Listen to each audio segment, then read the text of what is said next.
안녕하세요. 오늘의 뉴스레터에 오신 걸 환영합니다.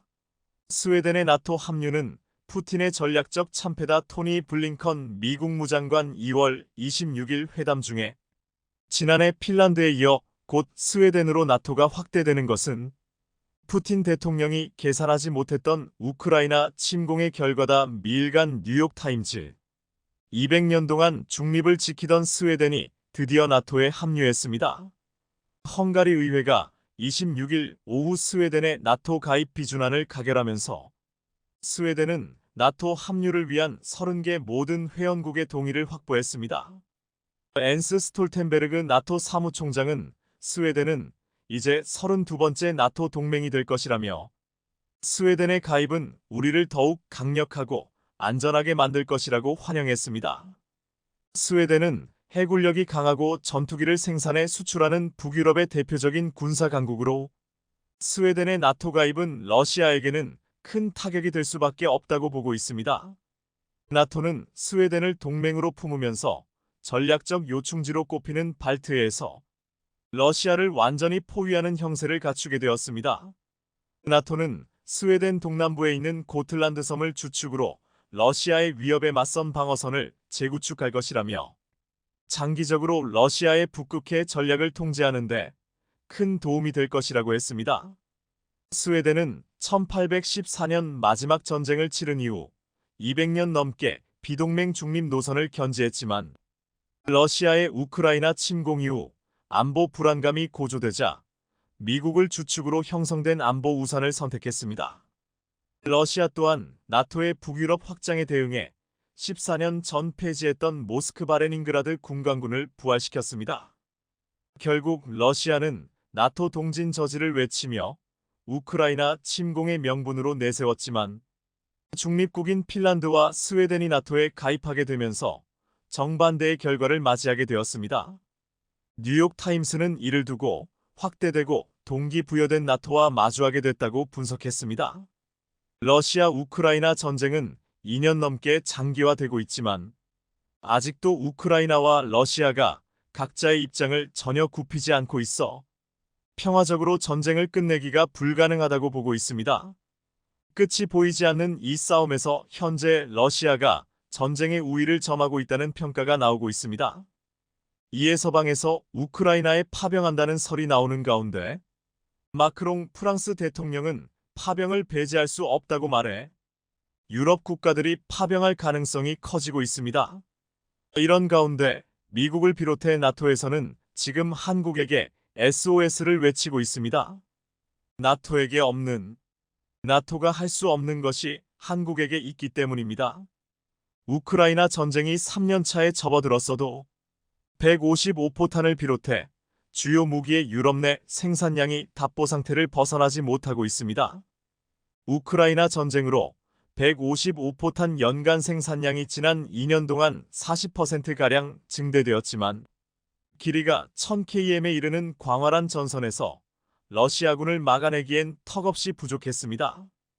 EU 회원국들은 우크라이나에 1년 동안 150-500만 발을 지원하겠다고 했지만 기한인 3월 말이 다가왔는데 현재까지 당초 계획의 절반 정도밖에 지원하지 못했습니다. 이에 지금 EU 관계자는 우크라이나군은 최전선에서 러시아 포병부대와 비교해 심각한 화력 열세에 놓여 있다라고 말했습니다.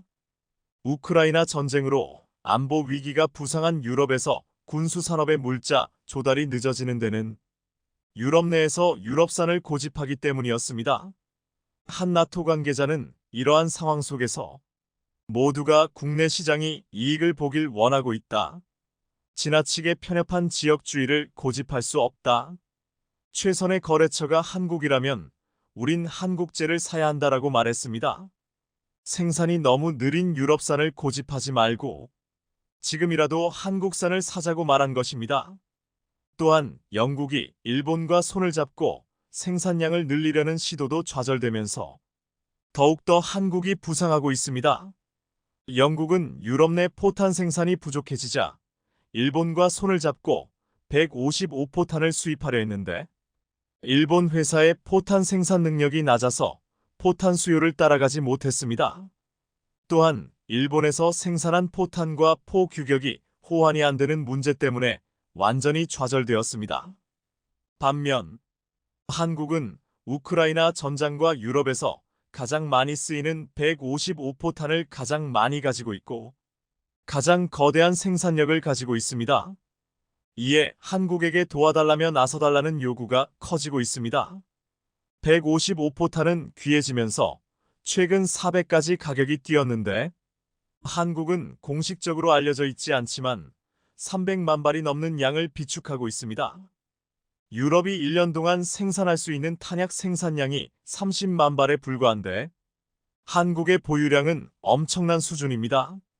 현재 한국의 풍산 설비에서 생산할 수 있는 탄약량이 월 20만 발 정도로 보고 있는데 일각에서는 한국은 부울경의 중공업공단과 전남화학공단에서까지 찍어내면 일주일에 전 세계가 쓸 수 있는 양을 생산할 수 있을 정도의 능력을 가지고 있다고 주장할 정도입니다. 우크라이나는 포탄이 부족하지만 러시아는 상대적으로 많은 양을 가지고 있는 이유는 북한입니다. 현재 북한에서 러시아로 건너간 컨테이너를 6.7형 영역으로 추정하며 이는 155포탄으로 계산하면 300만 발, 122방사포탄으로 보면 50만 발 이상에 해당하는 양이라고 분석되고 있습니다. 우크라이나 국방정보국 스키비츠키 부국장은 지난 23일 인터뷰에서 북한은 러시아에 오래된 군수품을 제공하는 대가로 미사일과 잠수함에 필요한 기술을 요구했다고 말했습니다. 러시아와의 관계 때문에 우크라이나 지원에 신중을 기해야 한다고 말하지만 러시아는 이미 북한의 포탄을 받고 기술을 이전하는 움직임을 보이고 있습니다. 그런데 북한이 러시아에 제공한 포탄의 절반 이상이 불량으로 밝혀지면서 러시아군의 대포와 박격포가 터지는 경우가 발생하고 있는 것으로 알려지고 있습니다. 북한과 달리 한국의 포탄은 세계 최고의 생산량과 보유고를 가지고 있으면서도 최고의 품질을 유지하고 있기에 미국을 비롯한 나토 국가들은 한국에게 러브콜을 하고 있습니다.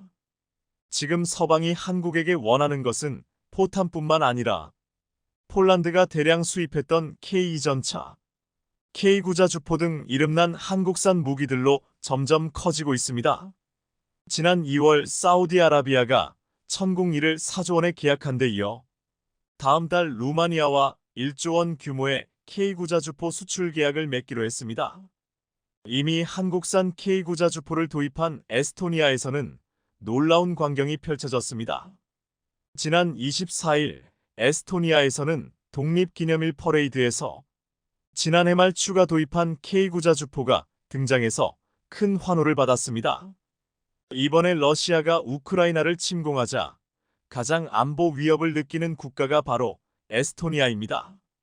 에스토니아는 인구 134만 명, 남한 절반 크기의 국토로 과거 200년 가까이 러시아 제국 통치를 받아 지난 1991년 옛 소련에서 벗어나 독립을 쟁취했습니다. 그러나 최근 러시아의 확장 정책과 우크라이나 전쟁이 지정학적 불안 요소를 가중하고 있습니다. 이에 에스토니아는 대통령까지 방한해서 한국산 무기 도입을 서두르며 지난해 K9 주포 12문을 추가 주문하고 6문을 지난 12월에 받았습니다. 너무나도 빠른 납품에 에스토니아는 놀랐습니다. 알라 카리스 에스토니아 대통령은 방한 당시 인터뷰에서 성능이 매우 빼어난 한국의 K9은 에스토니아 자주 국방과 방어력 강화에 중요한 부분이라고 말하기도 했습니다. 이 때문에 에스토니아의 무기 퍼레이드에서 등장한 K9 주포에 에스토니아 국민들은 크게 열광했습니다. 현재 국제적인 정세가 불안하고 충돌이 이어지면서 국내 한 전문가는 같은 권역의 국가들끼리 군사훈련과 교류 빈도가 확대되면서 무기 계약에 영향을 받고 있다고 했습니다. 바로 구전 효과, 입소문의 효과가 굉장히 크다는 것인데 인근 동맹국이 써보고 좋다고 말하면 바로 도입하려 한다는 것입니다. 최근 사우디에서 니지넥스1 천궁이 수출 계약이 대표적인데 군사적으로 오랜 협력 관계이고 최근까지 함께 훈련과 작전을 편 UAE가 천궁에 대해서 극찬하자 사우디도 바로 한국과 계약을 했습니다. 지금 유럽에서는 폴란드가 입소문으로 한국산 무기를 알리는 역할을 할 것으로 보이고 있습니다. 폴란드는 정권이 바뀌면서 한국산 무기 도입을 전면 재검토하겠다고 큰소리쳤지만 러시아가 다음 대상은 폴란드라고 위협하고 한국산 무기를 자국 내 생산하면 경제적 이익까지 누릴 수 있기에 새로운 정권도 지금 한국산 무기를 계약한 대로 대량 도입하겠다고 했습니다. 또한 당초 목표대로 유럽으로 수출하는 것까지 꿈꾸고 있습니다. 여기에 최근 방산업계가 폴란드에 수출할 때 문제가 되었던 수은법이 걸림돌이 되었는데 수출입은행의 법정 자본금 한도를 현행 15조에서 25조 원으로 늘리는 개정안이 국회 기재소위에서 통과되어 국회 본회의 통과를 앞두고 있습니다. 이렇게 되면 30조 원 폴란드 방산 수출의 최대 걸림돌이 사라진다고 했습니다. 한화에어로스페이스는 폴란드 정부와 수출 잔여 물량을 논의 중인데 전체 규모가 130억 달러, 우리 돈으로 18조 원인데 시장 추정치인 10조 원의 2배에 달합니다. 한화 핵심 관계자는 현재 잔여 물량은 K9 자주포 300여 문과 천무 다연장 로켓 70대로 K9 자주포가 92억 6천만 달러, 우리 돈 12조 300억 원, 천무가 41억 1천만 달러로 우리 돈 5조 4.80억 원 규모라고 전했습니다. 또 다른 관계자는 수출 물량이 큰 만큼 K9 자주포의 폴란드 현지 생산을 검토 중이라고 말하며 생산 거점을 현지화하여 전체 수출 물량의 절반을 폴란드에서 나머지를 경남 창원 공장에서 만드는 것을 고려 중이라고 설명했습니다. 현재 폴란드와 마찬가지로 군 현대화 사업을 진행 중인 루마니아는 올해 상반기 K9 54문을 도입하기로 했고 폴란드와 유사한 무기 체계를 가지려 하는 것으로 확인되고 있습니다. 폴란드가 K9 자주포와 함께 FA50, 천무 다연장 로켓, K2 전차를 도입한 만큼 해당 무기 체계들이 향후 루마니아에도 도입될 가능성이 높아지고 있습니다. 루마니아는 보병 전투 장갑차 도입 사업에서 한화에어로의 레드백 장갑차를 후보 기종으로 검토하고 있습니다. 또한 루마니아뿐만 아니라 동유럽의 대다수의 국가들이 폴란드를 통해 한국산 무기 도입을 계획하고 있습니다. 이렇게 유럽과 중동뿐만 아니라 지금 미국도 한국의 무기 생산에 힘을 빌리려 하고 있습니다. 지난 26일 카를로스 델토로 미 해군성 장관이 방한했습니다.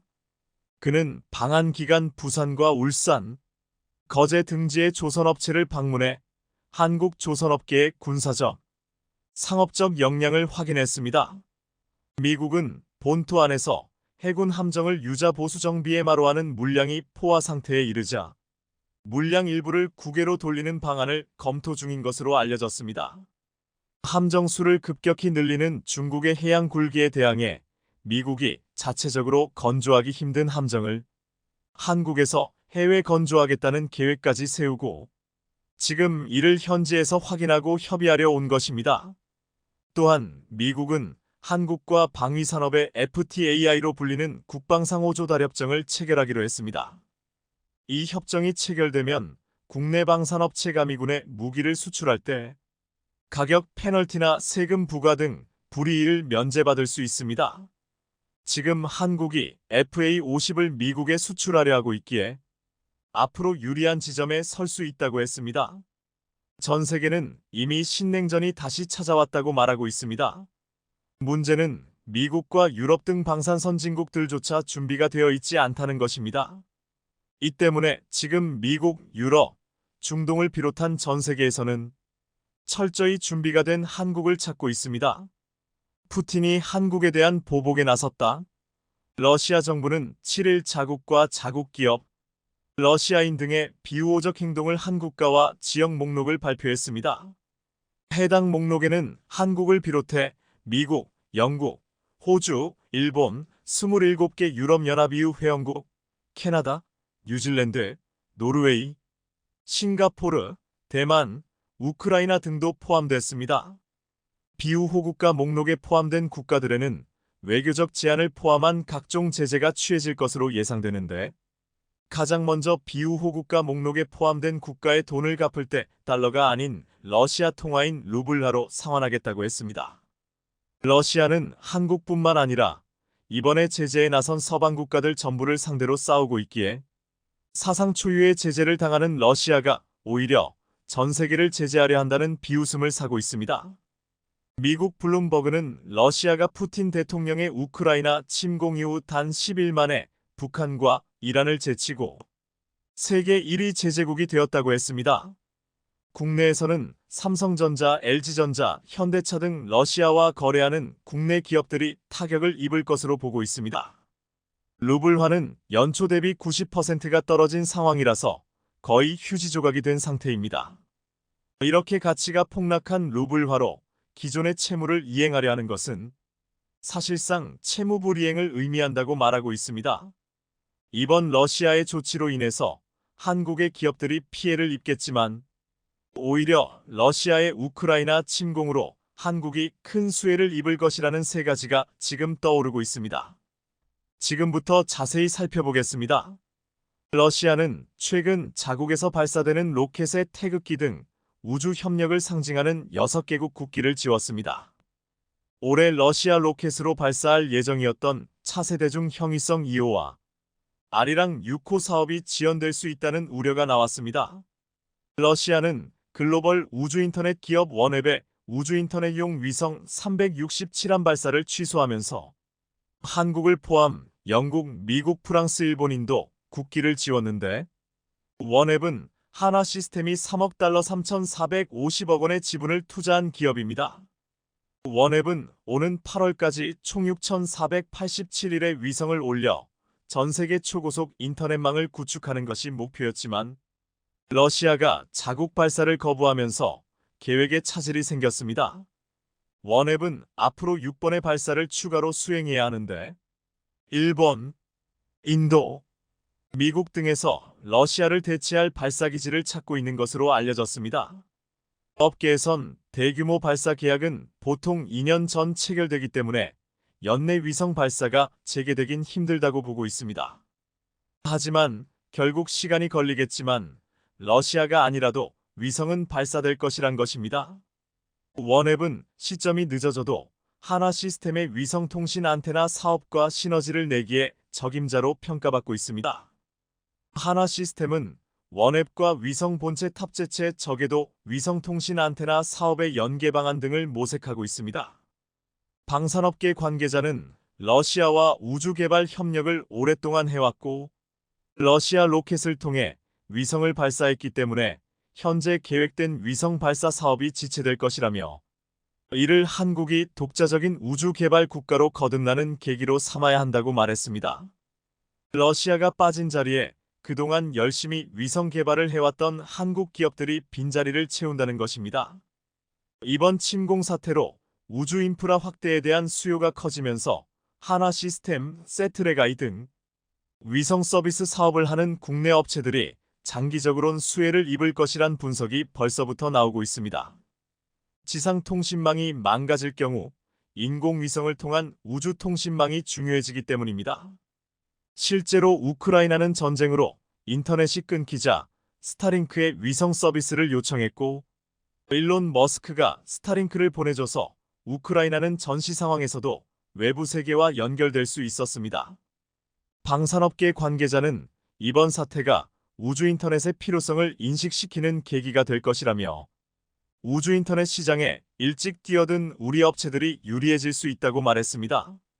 러시아가 예상외로 우크라 전쟁에서 고전하면서 전쟁이 장기화될 것이라는 전망이 나오고 있습니다. 각국들은 이번에 러시아가 실제로 전면전을 벌이는 것을 보고 방위력 증강에 나서고 있는데 이 시점에서 중동에서 열리는 무기 전시회에 온 시선이 집중되고 있습니다. 사우디아라비아에서 지난 6일부터 9일까지 중동 최대 무기 전시회가 열리고 있습니다. 여기에는 UAE가 계약한 한국의 천궁2가 핵심 전시 품목으로 전시되어 있는데 국내 방산 기업들은 사우디아라비아에게 천궁2 수출을 타진하고 있는 것으로 알려졌습니다. 전 세계 무기 수입 1위 국가인 사우디와 수출 계약이 성사되면 수출 금액은 UAE보다 더 커질 것으로 관측되고 있습니다. 이번 러시아의 우크라 미사일 공격으로 미사일 방어가 강조되는 상황에서 천궁이는 그 어느 때보다 인기를 끌고 있습니다. 지난 2018년 사우디아라비아는 러시아의 고성능 지대공 미사일 방어 시스템 S-400을 구입하기로 합의한 바 있었습니다. 하지만 이에 대해 미국의 압박이 들어오자 재논의한다는 말이 나왔는데 이번에 러시아가 수출 금융 제재를 받게 되면서 천궁이가 갑자기 급부상했다고 했습니다. 천궁이는 미국의 눈치를 보지 않아도 되면서 경쟁력에서는 압도적이기 때문입니다. 사우디아라비아는 천궁 이외에도 한화 디펜스가 개발 중인 고성능 복합 대공화기, 중동형 K2 전차는 사막 환경에 최적화된 맞춤형 전차로 현대로템은 이번에 중동 국가들을 겨냥한 새로운 K2 전차를 내놓아 주목받았습니다. 50도를 웃도는 중동의 폭염 속에서도 운용할 수 있도록 엔진과 조종석 내부의 냉각 성능을 높였을 뿐 아니라 전차 바퀴를 둘러싸는 부품인 궤도에는 특수 고문 재질을 적용해 고온의 환경에서도 주행이 가능하도록 설계되었습니다. 또한 원격 주행과 병사를 따라 기동하는 종속 주행, 지정한 경로를 따라 움직이는 자율 주행 등의 기능도 탑재됐습니다. 이번에 우크라이나에서 러시아의 전차가 환경을 이겨내지 못하고 고전하는 모습을 보았기에 중동의 기후에 맞춤형으로 나타난 한국의 전차는 중동 국가들에게 큰 호응을 얻고 있다고 했습니다. 또한 이번에 미군이 우크라에게 제공한 휴대공 지대공 스팅어 미사일로 러시아군 항공기 44대와 헬기 48대를 격추시켰다고 했습니다. 미국은 대전차 미사일 제블린도 주었는데 이를 통해서 러시아 전차들을 무력화시켰습니다. 우크라이나 정부는 전차 211대, 군사 차량 355대에 피해를 입혔다고 주장했는데 스팅어 미사일과 제블린은 군사력 2위의 러시아와 싸워 우크라이나가 버티게 해준 핵심 무기라고 했습니다. 그런데 이런 무기들이 실제 전쟁에서 놀라운 위력을 발휘하자 한국의 신궁도 주목을 받고 있습니다. 한국의 신궁은 제블린과 스팅어의 장점을 가지고 오면서도 더 가볍고 명중률은 더 높게 만들었는데 가격도 약 1억 8천만 원으로 동급 대비 가장 저렴한 편입니다. 신궁은 단순히 목표를 폭발시키지만 않고 목표물인 비행체의 반경 1.5m 근접할 때 자동 폭발해 비행체를 타격하는데 여기서 유도탄 탄두에서 터져나가는 720여 개의 파편은 항공기의 엔진까지도 관통할 정도로 상당한 위력을 발휘한다고 했습니다. 미국의 스팅어와 러시아 이글라 같은 무기가 목표물을 직접 맞힐 때만 폭발하는 것과 비교하면 신궁이 훨씬 높은 공격의 효율성, 명중률, 그리고 정확도를 자랑한다고 했습니다. 이 신궁은 앞으로 중동 시장뿐만 아니라 전 세계 수출에 있어서도 크게 주목받을 것으로 전망되고 있습니다. 한국의 방산 기업들은 이번에 전 세계 방산 시장에서 입지를 넓히겠다고 움직이고 있습니다. 이뿐만 아니라 최근 한국조선해양은 2달 만에 올해 수주 목표 35%를 달성했습니다. 러시아의 우크라이나 침공으로 불안정한 국제 정세에서도 수주 러시가 이어진 결과로 분석되고 있습니다. 일각에서는 이번 우크라이나 사태로 LNG 선박 발주가 더 늘어날 수 있다고 예상하고 있습니다. 천연가스에 대한 러시아 의존도가 높았던 유럽연합 이후의 러시아의 대체국을 찾으면서 LNG선 수요가 증가할 것이란 것입니다. 지금 분위기라면 올해 한국 조선사들은 지난해 51%가 넘는 최대 실적을 낼 것으로 전망되고 있습니다. 이렇게 러시아의 우크라이나 침공은 전 세계의 경제와 안보에 불안을 주고 있지만 한국은 그 안에서도 피해를 줄이고 새로운 기회를 놓치지 않으려고 하고 있습니다. 국내 한 네티즌은 러시아가 한국을 비우호 국가로 지정했다고 하니까 무서워하기는커녕 3개월 후 러시아에서 이런 전단지가 나올 거라며 이렇게 말했습니다. 아반떼 지겨웠는데 이 기회에 T-80 하나 뽑아야겠다. 키읔 중국이 야심차게 공개한 첫 번째 항공모함 랴오닝함이 훈련함에서 전투함으로 변신을 알리는 등 해군력을 과시하며 중국이 엄청난 호들갑을 떨고 있습니다. 불과 1년 만에 변신한 항모에 대해 자화자찬하며 미국에 필적할 해군력을 보유하게 됐다는 건데요. 그런데 결국 랴오닝함이 거대한 고철 덩어리에 불과했다는 게 밝혀져 발칵 뒤집어졌다고 합니다. 심지어 중국 내에서조차 자원 낭비다라는 의견이 속출하며 비난이 쇄도하고 있다는데 자세히 알아보겠습니다. 중국의 첫 번째 항공모함 랴오닝함이 최근 훈련함에서 전투함으로 변신했다는 소식을 알리며 대대적으로 오픈에 나섰습니다. 이를 두고 중국 언론에서는 1년 만에 전쟁을 할 수 있게 싹 다 바꿨다며 해상 시범 운항에 들어간 랴오닝함을 선전하기에 바빴는데요. 중국 관영 글로벌 타임스는 지난 1일 중국의 첫 항공모함 랴오닝함이 1년간의 개조 작업을 마치고 해상 시범 운항에 들어갔다고 보도했습니다. 이 매체가 공개한 사진들은 랴오닝함이 전날 예인선 도움을 받아 랴오닝성 다롄 조선소를 나서는 모습이었는데 특히나 랴오닝함의 갑판에는 중국의 차세대 스텔스 전투기 J-35와 J-15 함재기의 실물 크기 모형이 놓여있는 모습이 담겼습니다. 랴오닝함의 항해 모습이 공개된 건 작년 2월 28일 보수 및 등급 상향 작업을 위해 조선소에 들어간 뒤 처음으로 꼭 1년 만이었습니다. 글로벌 타임스에 따르면 랴오닝함은 이달 9일까지 시운전을 마치고 훈련용 항공모함에서 전투용 항공모함으로 바뀔 예정으로 알려졌습니다.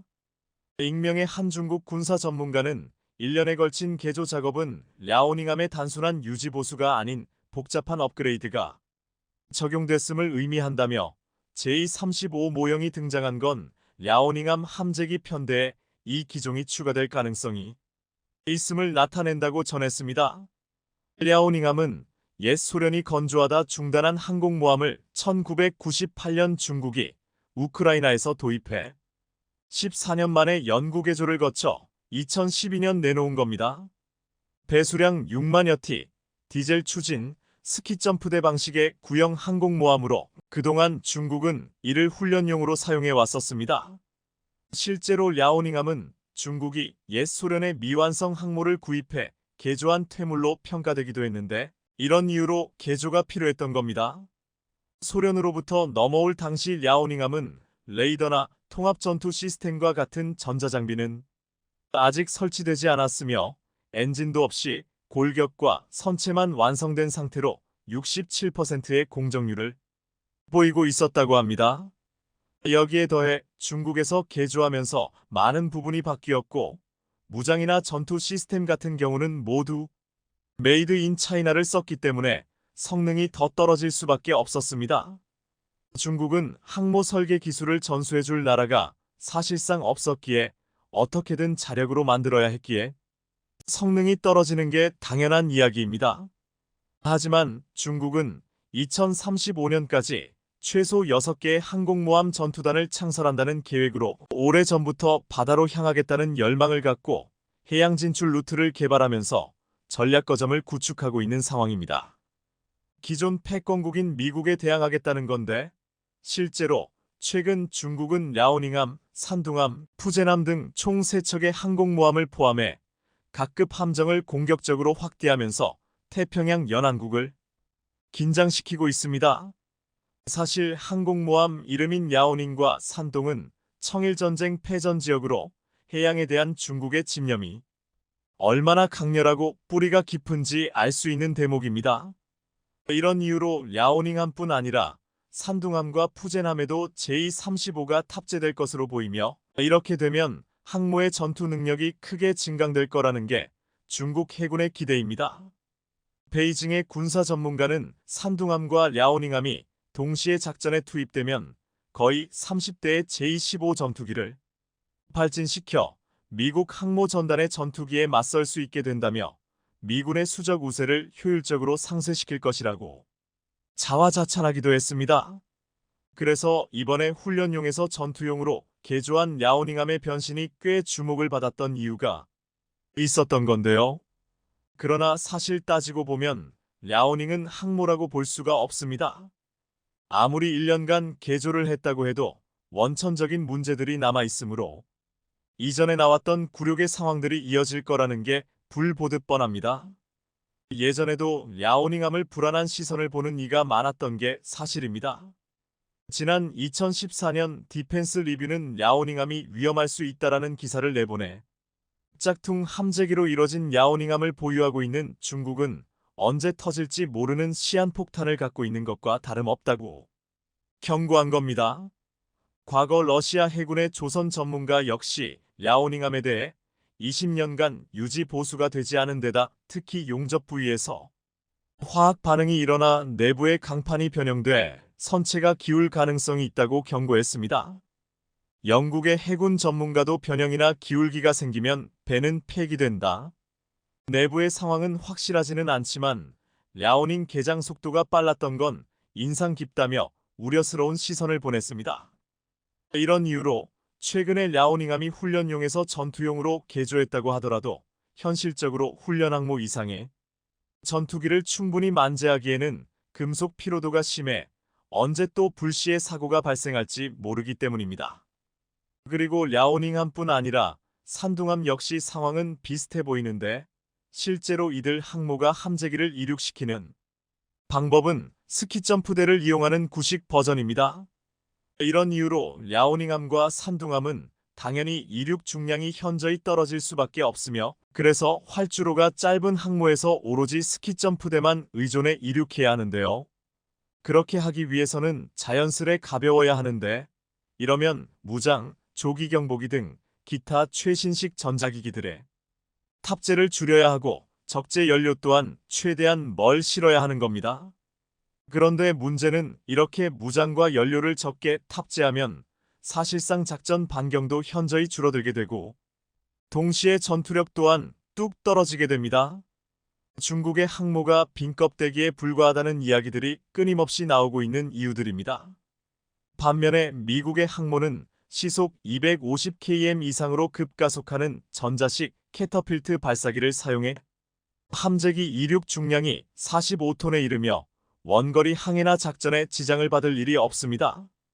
이와는 달리 산둥함의 경우 자체 연료로 항해할 수 있는 기간이 불과 15일밖에 되지 않는데 작전에 출격하는 기타 시간을 고려하면 실제 항해일은 일주일에 불과할 거라는 분석입니다.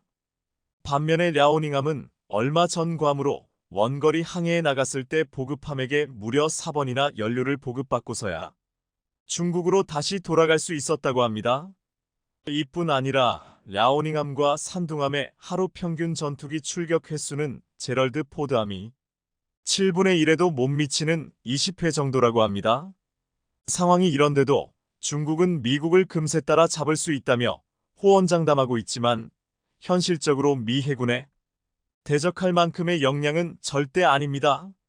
미 해군이 실전을 포함해 수십 년간 수행해온 항모 기술과 작전을 중국이 따라잡으려면 엄청나게 많은 시간이 필요하다는 게 많은 군사 전문가들의 평가입니다. 그래서 사실은 미국에서도 중국의 항모라면 이름만 듣기만 해도 코웃음을 치고 있는데 실제로 이런 상황을 반영하는 일도 벌어졌었습니다. 실제로 지난 2021년 미 해군이 홈페이지에 올린 한 장의 사진에 중국이 부글부글 끓었었습니다. 다름 아닌 중국 항모 랴오닝함이 미 해군으로부터 발고기 굴욕을 겪었기 때문입니다.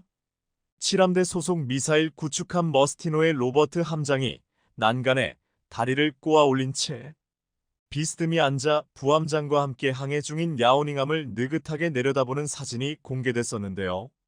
특히나 머스티노가 중국 항모전단 사이에 보란듯이 끼어들어 랴오닝함을 뒤쫓는 위성사진까지 공개되면서 된통 굴욕을 당했었습니다. 이에 군사 전문가들은 미 군함이 무인지경처럼 중국 항모전단에 끼어든 건 중국 군함이 항모를 보호할 능력이 없음을 보여주는 증거라고 분석했습니다.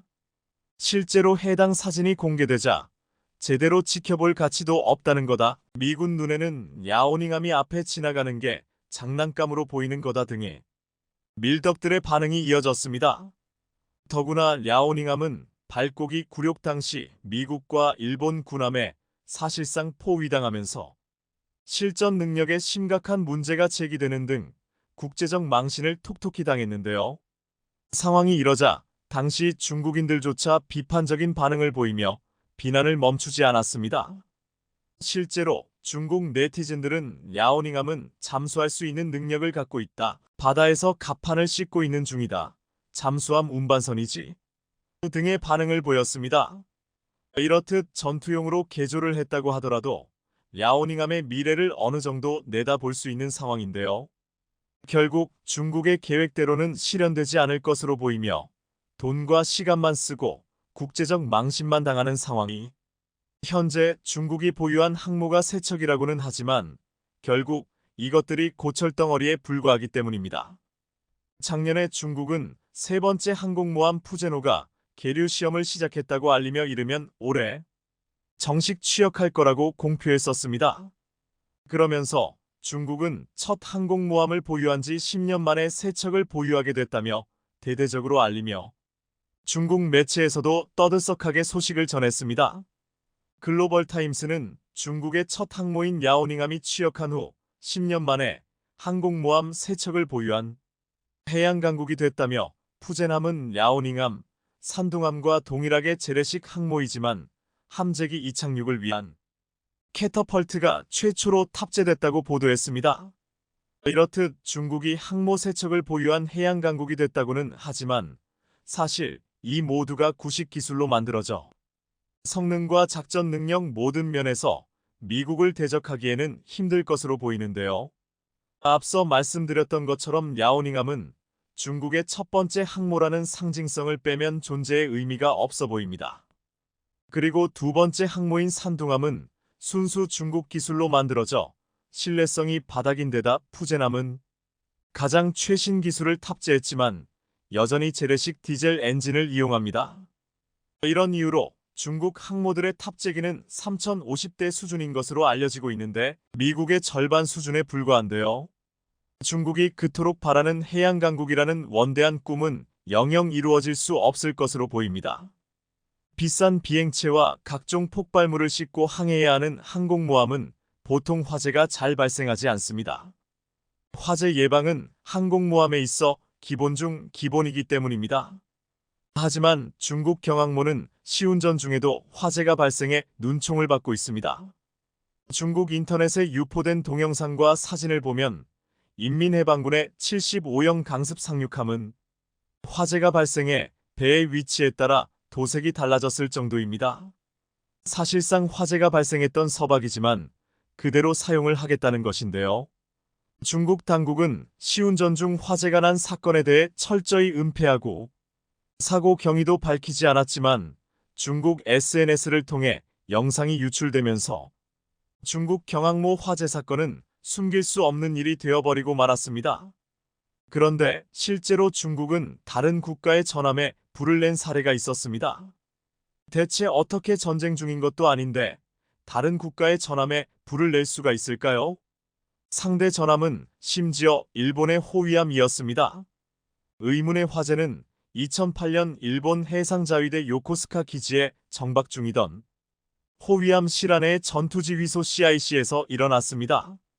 당시 전투지휘소에 사람이 없고 내부 통로가 복잡해 불을 끄는데 8시간이나 걸렸고 그 바람에 호위함 내부의 컴퓨터와 계기 장치가 완전히 타버리는 엄청난 피해가 발생하고 말았습니다. 이후 일본은 호위함 시라네의 화재 원인에 대해 정밀 조사에 들어갔습니다. 그런데 어이없게도 범인은 중국산 본행 온장고였습니다. 자위대 사고조사위원회에 따르면 자위대원이 무허가로 호위함 전투지휘소에 가지고 들어온 중국산 본행 온고가 과열되면서 불이 난 것으로 밝혀진 것입니다. 본행 온고란 내부의 음료를 따뜻하게 하거나 차갑게 보관할 수 있는 소형 냉장고 모양의 제품을 말합니다. 당시 중국산 본행 온고는 일본에서 대당 1만엔 약 88,000원 정도에 팔렸는데요. 그렇다면 당시 일본 호위함 화재 수리에 들어간 비용은 얼마였을까요? 무려 60억엔 530억 원 정도로 추정됐습니다. 이 사건은 일본 자위대원의 기강회의와 중국산 가전제품의 위험성이 어우러져서 만들어낸 최악의 사고로 기억됩니다. 당시 일본에서는 530억 원을 불태운 중국산 본행 온고의 품질에 대해 비난하는 글들이 쇄도했습니다. 이에 대해 중국 언론들은 일본이 자신들의 과실을 엉뚱하게 중국산 문제로 전가하고 있다. 일본 언론과 국민들 스스로 이번 화재는 해상자위대의 명백한 관리 과실 때문이란 것을 알 것이다. 그런데 이것을 메이드 인 차이나의 문제로 시선을 돌리려 해선 안 된다고 본다며 억울해했습니다. 당시 일본으로 수입된 중국산 농약만두 사건이 여전히 해결되지 않은 상황이었습니다. 게다가 해상자위대 호위함에서 일어난 화재가 중국제 본행 온고의 과열 때문인 것으로 드러나자 일본 국민들이 역시 메이드 인 차이나는 믿을 수 없다는 인식이 강하게 확산되면서 중국 제품 불매운동까지 벌어졌습니다. 하지만 보온냉고가 일으킨 화재 때문에 호위함의 기계장치가 전소될 정도라면 일본의 군함의 화재 예방을 위한 설계도 문제가 있다고 봐야 합니다. 함정, 특히 전투함에 사용된 전선들이 불연성이 아닌 가연성 전선으로 구성되었으며 방화벽 등 화재를 대비한 선박 설계에 허점이 있었다는 분석도 가능하기 때문입니다. 실제로 자위대원의 안전 불감증은 분명 이 사건의 주된 원인 중 하나입니다. 전열기 허가를 받지 않은 중국 제품을 무허가로 호위함 전투지휘소에 가지고 들어온 것은 명백히 자위대원의 규정 위반이었기 때문입니다. 중국도 머쓱한 건 마찬가지였습니다. 88,000원짜리 자국 제품이 530억 원짜리 호위함 전투지휘소를 불태웠다는 사실이 널리 알려지자 중국 제품에 대한 국제적인 신뢰도는 그야말로 바닥을 치게 됐기 때문입니다. 결국 모든 원인은 안전 불감증입니다. 그로부터 오랜 시간이 지난 2023년 최근까지고 중국 해군은 해외에서 다양한 사고를 치고 있습니다. 최근 호주 해군이 잠수작전 중 중국 함정의 음파 탐지기에 노출돼 부상을 입은 사건이 대표적입니다.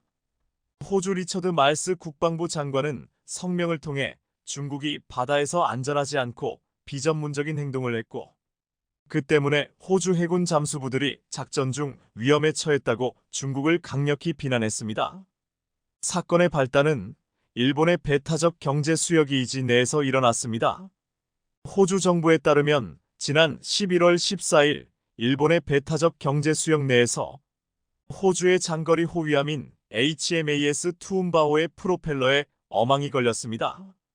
즉시 호주 해군은 잠수부들을 투입, 어망 제거 작업에 들어갔습니다. 그런데 뜬금없이 중국 인민해방군의 구축함이 다가왔고 호주 해군은 중국 함정의 잠수 작전 중이라며 거리를 유지해달라고 요청했습니다. 이쯤 되면 중국 인민해방군의 구축함은 정말 전 세계 모든 바다를 들쑤시고 다니는 것 같은데요.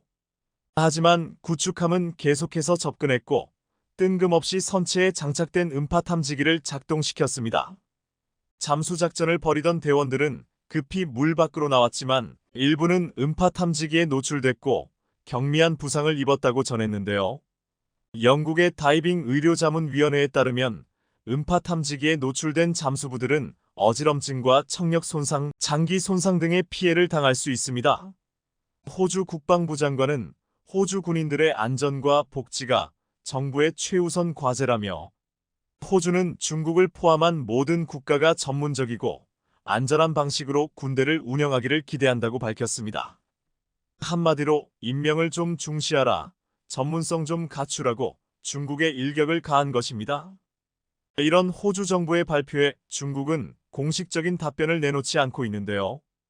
호주와 중국은 최근 몇 년 동안 안보와 무역 분야에서 갈등을 보였습니다. 하지만 지난해 호주 노동당 정부가 들어선 뒤 무역 갈등은 크게 개선된 상태입니다. 한껏 관계 개선에 나서던 중인데 이런 사건이 발생해 찬물을 끼얹은 겁니다. 대체 사람에게 음파 탐지기를 왜 사용하는지 이해하기 어려운 행보입니다. 호주와 중국은 안보 분야에서는 여전히 긴장 관계가 이어지고 있습니다. 중국은 지난 7월 호주와 가까운 솔로몬 제도와 안보 협정을 체결하는 등 남태평양 지역에서 군사적 영향력을 확대하고 있고 이에 호주도 미국, 영국, 호주의 안보 동맹인 오커스 동맹을 통해 핵 추진 잠수함 도입을 결정하고 미국과 중국을 목표로 하는 대규모 군사 훈련을 벌이는 등 중국 견제에 나서고 있기 때문입니다. 이처럼 안보 분야에서는 긴장감이 팽배한 지금 호주 해군 잠수부들이 작업을 하는 사이 중국 구축함이 다가왔고 음파 탐지기를 동원한 것은 공격을 한 것이나 다름없었습니다. 눈치가 없어도 너무 없었던 것인데요. 중국의 구축함에 전 세계 바다를 들쑤시며 민폐짓을 일삼는 상황에서 우리나라 서해의 안보가 그 무엇보다 중요해졌습니다. 이런 상황에서 최근 한국의 최신의 이지스함 정조대왕함은 베이징까지 커버 가능한 엄청난 탐지 능력을 실전에서 확인시켜주고 있어 중국과 한국은 여러 가지 면에서 대비되고 있습니다.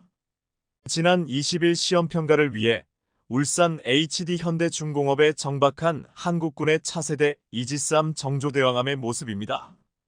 8200톤급 정조대왕함의 길이와 폭은 170m, 21m. 정조대왕함을 가로로 세워놓으면 45층 건물의 높이가 될 정도로 어마어마한 규모를 자랑합니다. 정조대왕함의 눈은 1800km 박 1800개 표적을 동시에 포착할 수 있습니다. 북한 전역에서 발사된 탄도탄을 탐지해 요격할 수 있고 중국 서부 지역과 일본 전역도 커버할 수 있습니다.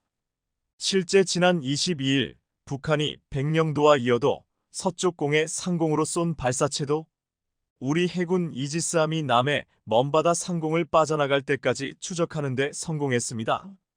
정조대왕함은 현대 함정 기술의 총집합체입니다. 지난 9월 정조대왕함을 보고 간 미국 7함대 사령관은 아름답다고 말했을 정도였습니다. 수상함은 보통 잠수함에 취약한 편입니다.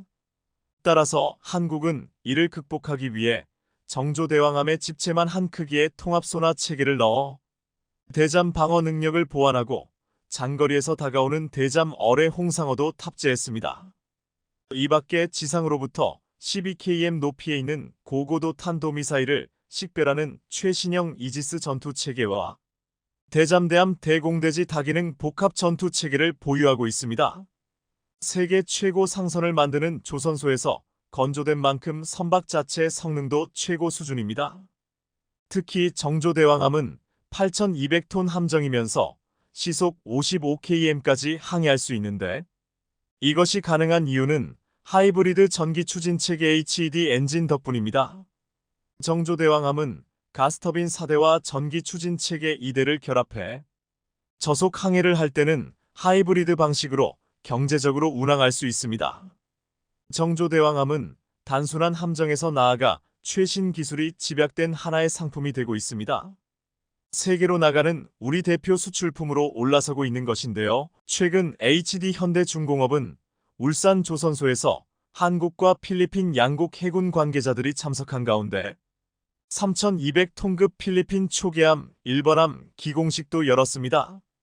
필리핀 해군은 호위함 6척과 초계함 12척을 확보하는 사업을 진행 중이며 이미 HD 현대중공업에 총 10척의 함정을 발주한 바 있는데요. 추가 수주를 기대하고 있습니다. 시청해주셔서 감사합니다.